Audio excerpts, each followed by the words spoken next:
The crimson warning lights bathed the research facility in waves of blood-red shadows.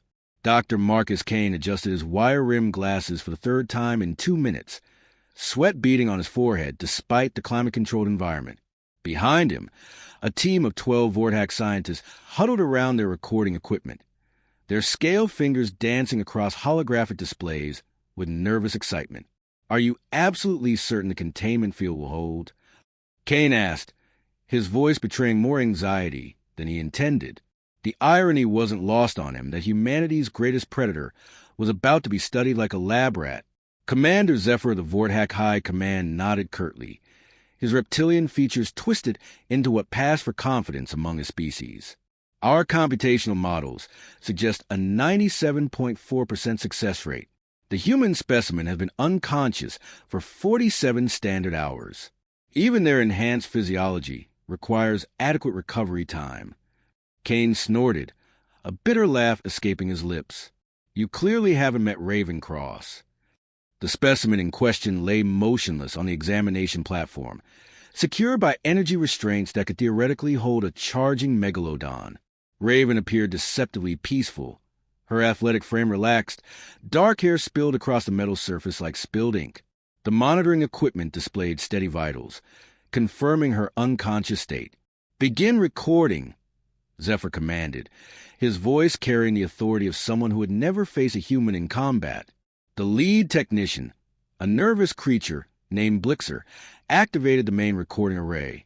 Dozens of sensors focused on the human subject, prepare to capture every microsecond of her reaction time when she awakened.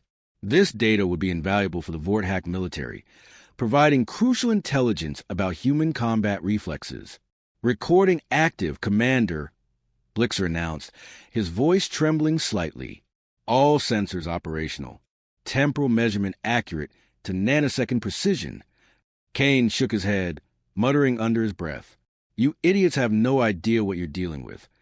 Zephyr's hearing was exceptional, even by Vorthak standards.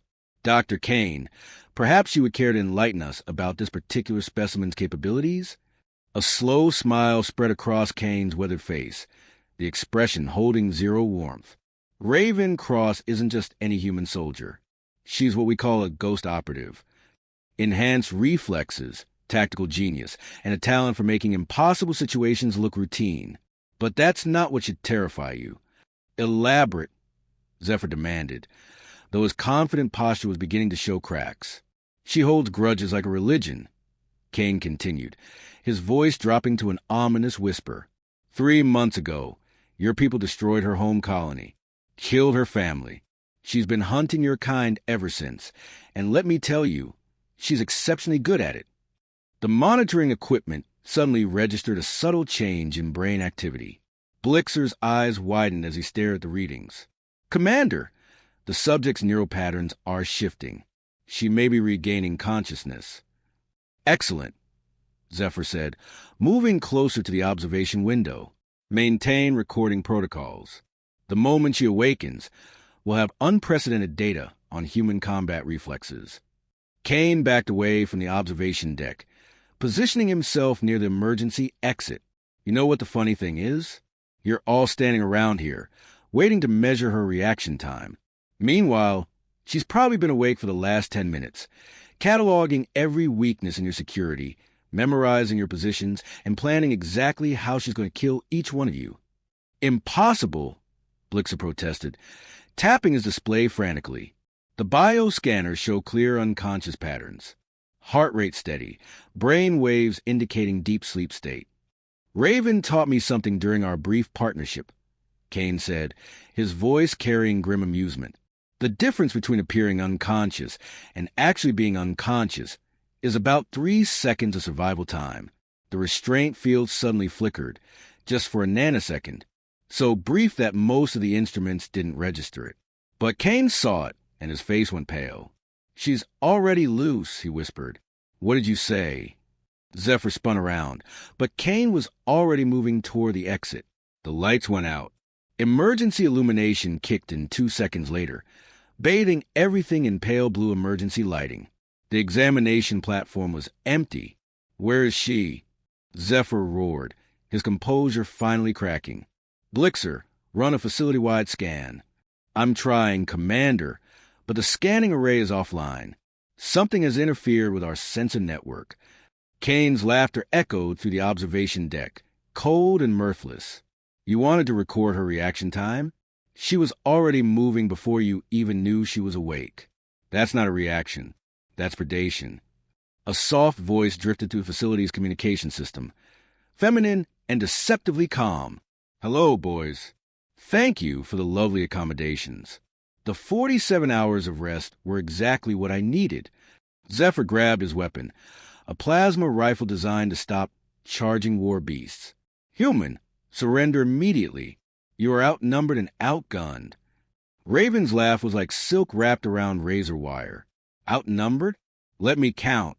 12 scientists, 1 commander, 1 traitorous human. That makes 14 targets. Outgunned? Well, that depends on your definition. The facility's defense turret suddenly swiveled, pointing inward instead of outward. The automated systems had been compromised. Impossible. Blixer shrieked. Those turrets are hardwired with Vorthak security protocols. We're hardwired, Raven corrected, her voice now coming from a different speaker. She was moving through the ventilation system. Amazing what you can accomplish with 47 hours of apparent unconsciousness and a neural interface designed for human-machine compatibility. Kane was genuinely impressed despite his predicament. You've been planning this since the moment they captured you. Planning? Raven's voice carried amused disdain. Marcus, you disappoint me. This isn't a plan. This is revenge served at exactly the right temperature. The emergency lighting flickered, and when it stabilized, 3 of the scientists were missing. Where are my people? Zephyr demanded, his rifle sweeping the shadows. Temporarily relocated, Raven replied, her voice now impossibly close. Don't worry, they're not dead. Yet, I need them conscious for what comes next. Blixer whimpered, his scaled hands shaking as he tried to operate his equipment. Commander, I've lost contact with security teams 7 through 12.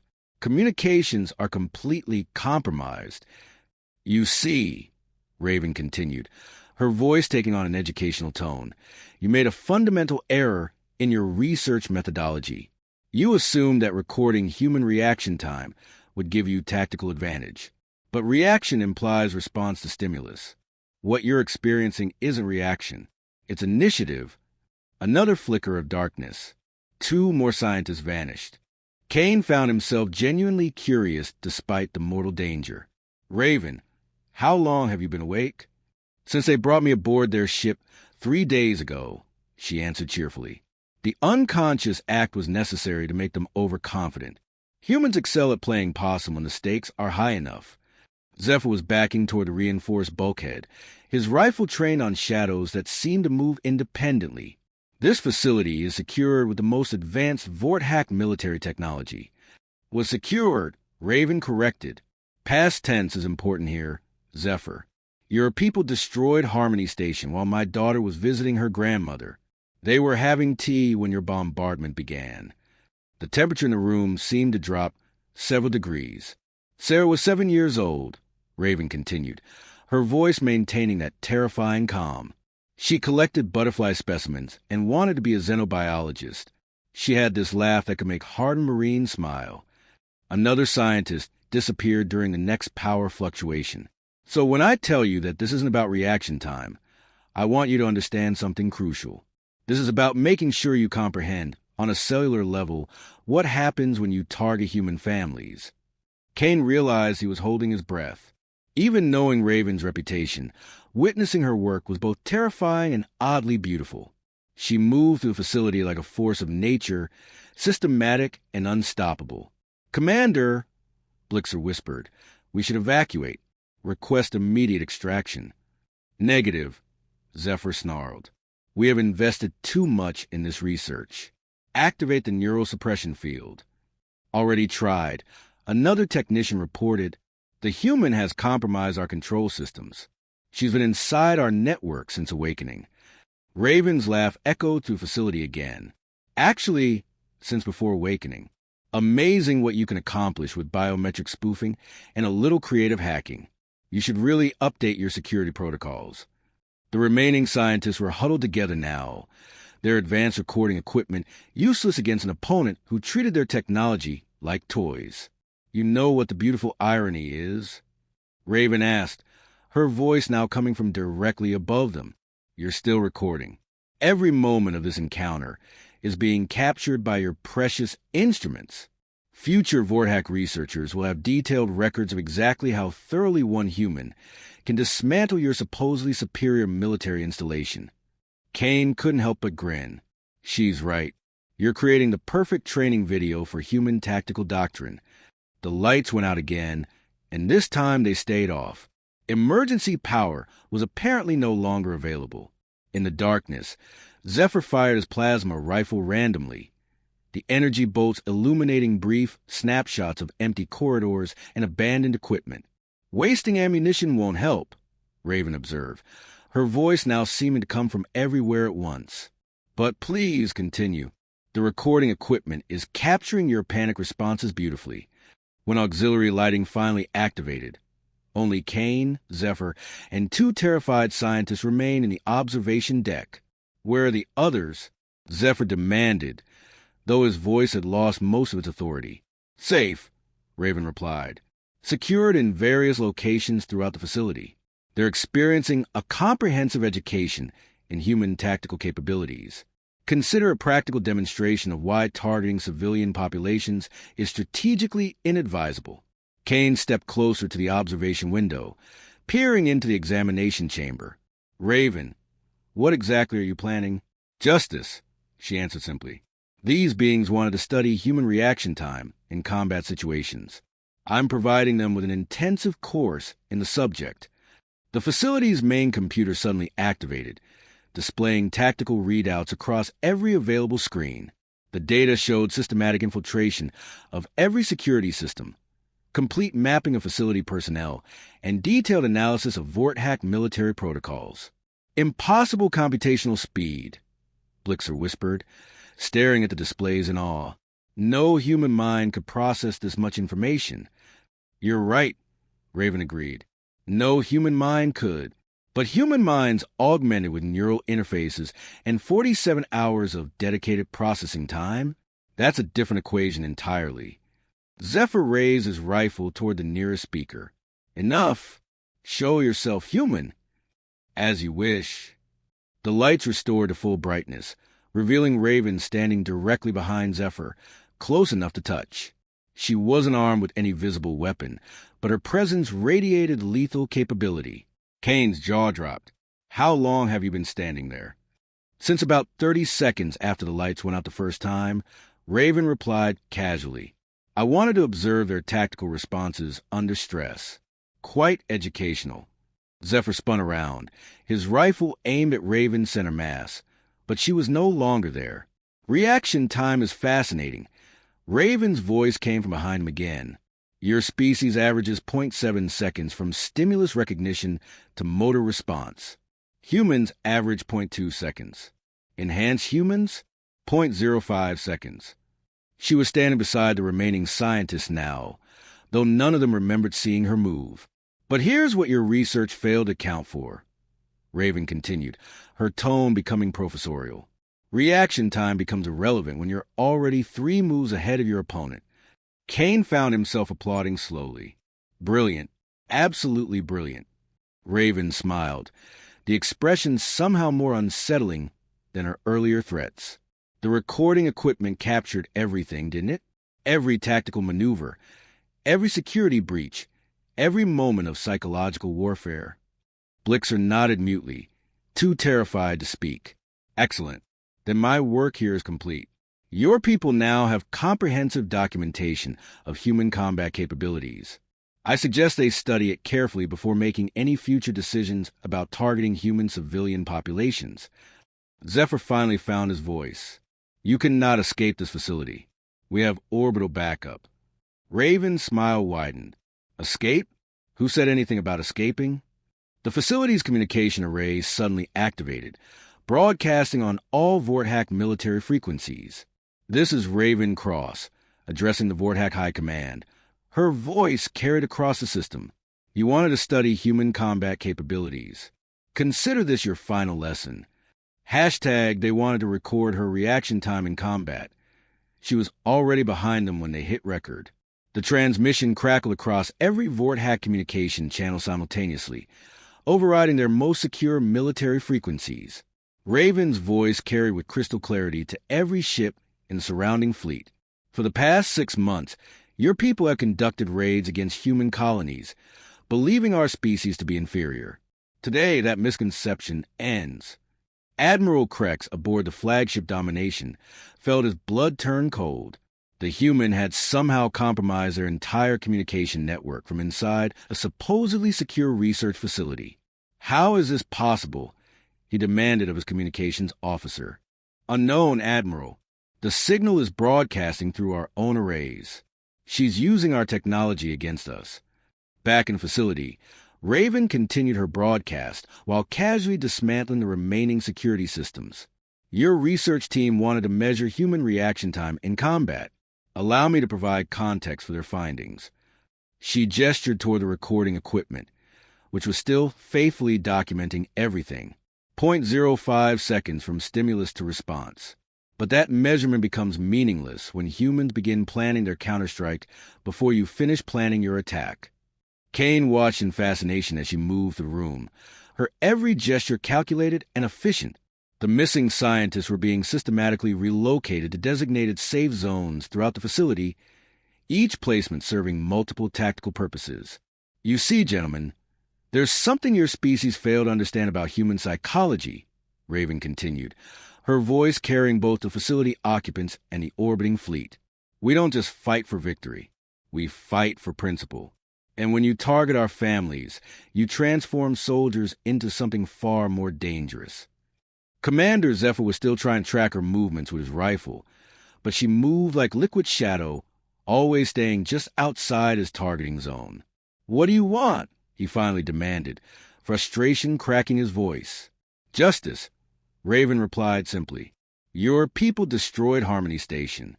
3,000 human civilians died in that attack, including 47 children. My daughter was among them.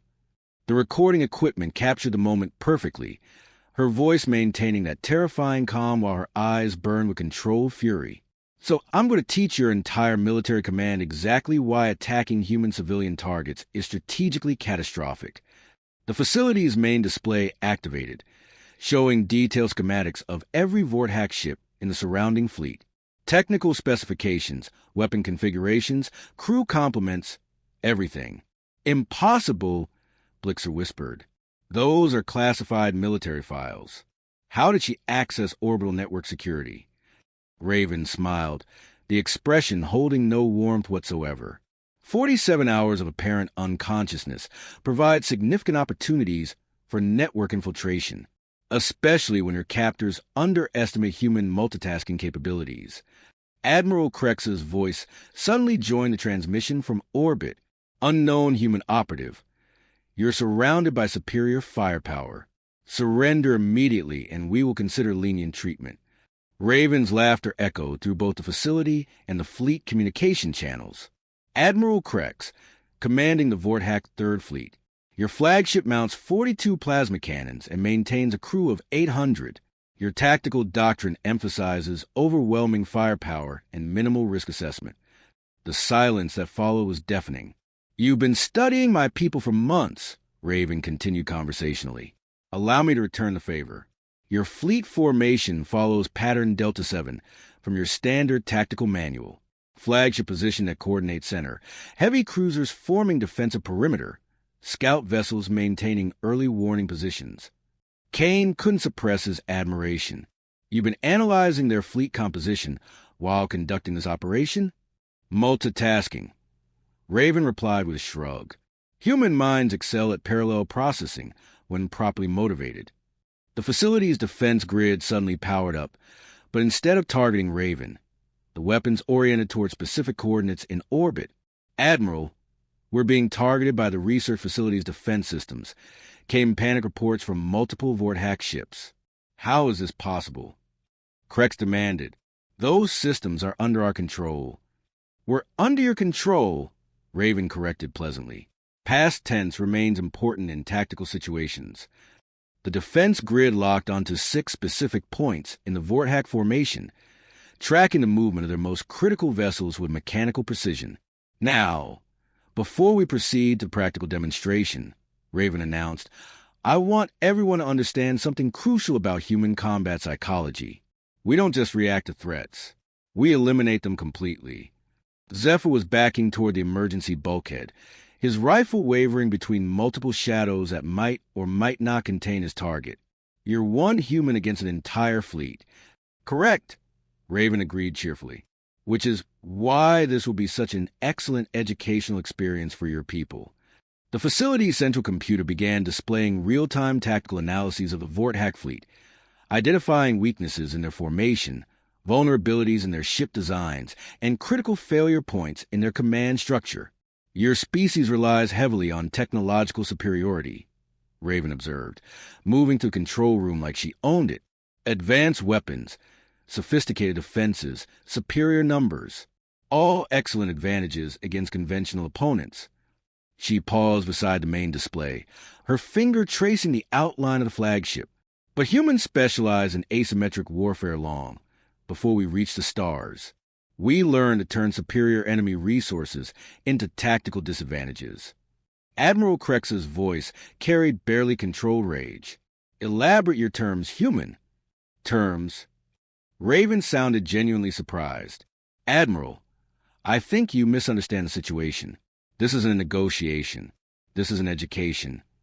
The defense grid suddenly fired, not at the Vorthak ships, but at specific points in space around them. The energy blast created brilliant flares against the darkness, illuminating something that shouldn't exist. Mines. Kane breathed, understanding immediately. Orbital mines, Raven confirmed, deployed during my apparent unconsciousness and positioned using your own navigation data. Amazing what you can accomplish with proper planning and enemy complacency. The Vorthak fleet found themselves surrounded by a 3-dimensional minefield, each explosive device positioned to maximize tactical effectiveness while minimizing escape routes. When did you deploy orbital ordnance? Blixer demanded, his voice climbing toward hysteria. About 36 hours ago, Raven replied casually. Your people helpfully provided transportation when they moved me from ship to facility. I simply redirected a few supply containers during transit. Kane shook his head in amazement. You've been running a 3-day operation while pretending to be unconscious. The best part, Raven continued, addressing both the facility occupants and the trap fleet, is that every step of this process has been recorded by your own equipment. Future Vorthak strategists will have detailed documentation of exactly how one human operator neutralized an entire military installation and orbital fleet. The recording equipment was indeed capturing everything, creating a comprehensive archive of human tactical capabilities that would revolutionize Vorthak understanding of their opponents. Admiral Krex, Raven addressed the fleet commander directly. Your ships are now positioned exactly where I want them. Any attempt to move will trigger proximity mines. Any attempt to fire will activate automated countermeasures. Any attempt to communicate with outside forces will result in immediate network infiltration. The silence from orbit was profound. However, Raven continued, her tone becoming almost conversational, I'm not interested in pointless destruction. Your people wanted to study human combat capabilities. Consider this a comprehensive field exercise.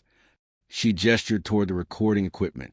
Every tactical maneuver, every strategic decision, every moment of this operation has been documented. Take this data back to your military command with a simple message. The facility's main display shifted to show casualty statistics from human colonies destroyed by Vorthak raids. The numbers were staggering. Human civilian targets are off-limits, Raven stated clearly. Not because we can't defend them, but because retaliation will be swift, comprehensive, and educational. Kane found himself genuinely curious about her endgame. What happens to the fleet? They leave, Raven replied simply. All of them. Right now. With detailed records of this encounter and explicit instructions never to target human civilian populations again. And if they refuse? Zephyr asked, though his voice suggested he already knew the answer. Raven's smile was terrifying in its genuine warmth. Then they become object lessons in why superior technology means nothing against superior tactics. The orbital mind suddenly shifted position, creating a clear corridor leading away from the system. The message was unmistakable. Admiral Krex, you have 10 minutes to begin withdrawal procedures, Raven announced. Every second of delay increases the educational value of this demonstration. You cannot guarantee safe passage, Krex protested. This could be an elaborate trap. Could be, Raven agreed pleasantly. But consider the alternative. I've demonstrated complete infiltration of your security, comprehensive analysis of your tactical capabilities, and total control of your strategic position. Do you really want to test whether I'm bluffing about letting you leave? The question hung in the air like a challenge. Besides, Raven added with dark amusement, killing your entire fleet would deprive the Vorthak High Command of this valuable educational experience. Dead soldiers can't share tactical intelligence. Kane realized she was absolutely serious. The entire operation was designed to create maximum psychological impact, while leaving survivors to carry the message back to Vorthak Command. Brilliant, he murmured. Pure psychological warfare. 5 minutes remaining, Raven announced, checking a chronometer that appeared in her field of vision. I suggest you begin withdrawal immediately.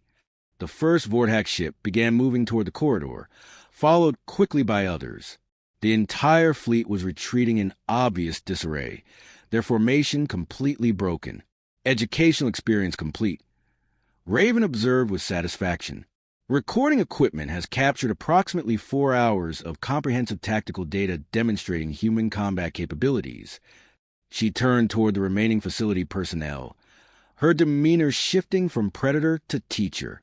Gentlemen, you now possess the most detailed analysis of human tactical doctrine ever compiled. I suggest you study it carefully. Blixer was staring at his instruments in amazement. The data volume is unprecedented. This represents years of potential research. Exactly, Raven replied. Your people wanted to understand human reaction time in combat. Now you understand that reaction time becomes irrelevant when humans begin planning their response before you finish planning your attack. The last Vorthak ship disappeared into faster-than-light travel, leaving the system entirely. The orbital mines began automatic deactivation sequences, their educational purpose fulfilled. Kane, Raven addressed the human doctor directly. You're free to leave with complete tactical data and explicit instructions for Vorthak Military Command. Make sure they understand the parameters of this lesson. Kane nodded slowly. What about you? I have other colonies to protect, Raven replied, her voice carrying grim determination. This was just the first educational demonstration. There will be others if necessary. The facility systems began automatic shutdown procedures, erasing all evidence of the infiltration while preserving the educational recordings. Remember, Raven addressed her final message to the recording equipment, knowing future Vorthak analysts would study every word. Human families are not acceptable targets. We don't just defend our people. We teach comprehensive lessons about why attacking them is strategically catastrophic. The lights went out for final time, and when emergency power restored minimal illumination, Ravencross had vanished completely. Kane stared at the empty examination platform, genuine respect evident in his expression. She was already behind them when they hit record, he murmured to himself. The recording equipment continued its faithful documentation, creating an archive that would fundamentally change how the Vorthak military approached human opponents. In the silence that followed, one thing was absolutely clear. The lesson had been delivered with devastating effectiveness.